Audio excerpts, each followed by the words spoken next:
Chapter 9, Lesson 4, Inscribed Angles. So an inscribed angle is an angle whose vertex is on the circle and whose sides are made of chords, so chords from our last lesson. If an angle is inscribed, its measure is 1/2 the measure of its arc. So if I have a circle with an inscribed angle, and let's say this is 100 degrees, then the inscribed angle would be 1/2 the measure, so it would be 50. Also, if I have a semicircle and I have an inscribed angle, its measure is 90 degrees, which makes sense because half a circle is 180, and then the inscribed angle is half again, which would be 90. Use the circle at the right for exercises 1 through 5. Name 2 inscribed angles that intercept arc AD. So here's arc AD, and I want 2 angles that intercept that. So I'd have DCA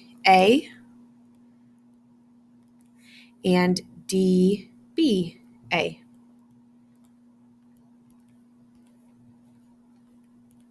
If measure of arc AB is 120 degrees, what is measure of angle ACB? Well, since its endpoints of its sides are on arc AB, its measure would be 1/2, so 60 degrees. Name another angle that is congruent to ACB. Well, I need to list the other inscribed angle who starts at A and ends at B, which is ADB.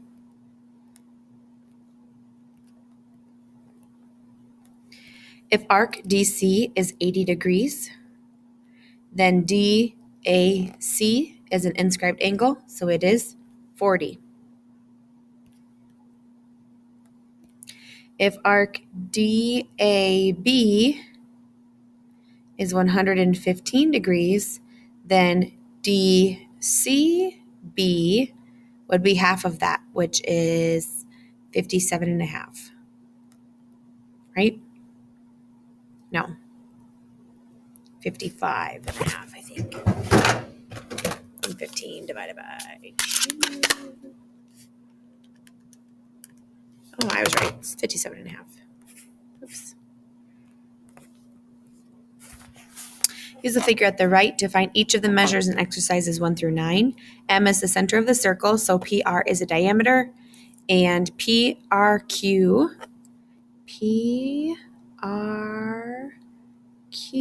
is 60.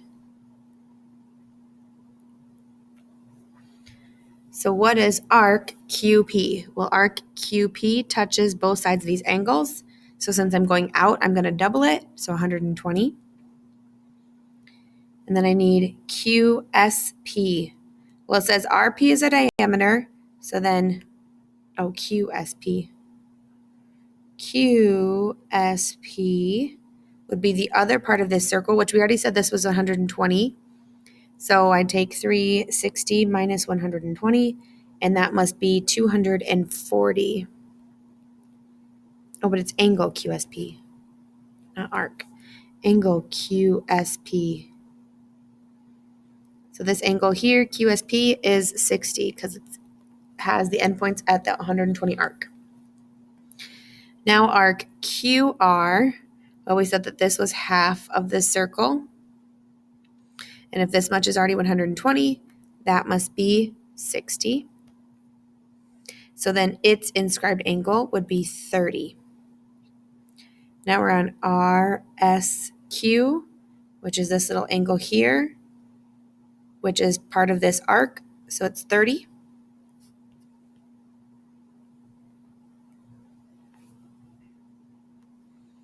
Next, we have angle RQP.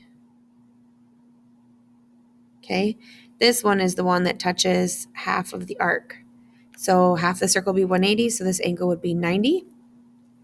And then we have PSR, which touches the other 1/2 of the arc, so that would also be 90. If SRP is congruent to PRQ, find arc PS. Right here. Well, since we said that these two angles, this angle right here is 180, so this, or this angle right here is 90, so this arc here is 180, and then we said that this is congruent to it.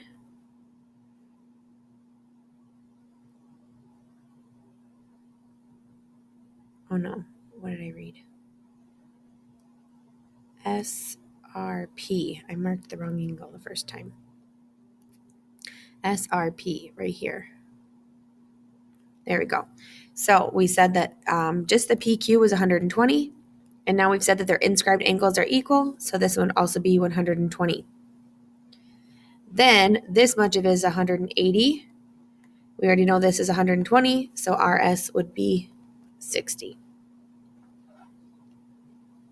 Okay, on this one, X is on the inside, so it's half of 56, which is 28. On this one, a little bit more work, so we know that this much of the arc is double 112, which is 224. And that means that this much of the arc of the circle would be 360 minus 224, 136. And then this X is half of that, which is 68. On this one, since this arc right here is 40, we know that this angle down here is 20. This arc is 50, so we know this is 25. Then we know that these two together make 90. I know this is the diameter here because it goes through the center. So if this much is 50, this should be 130.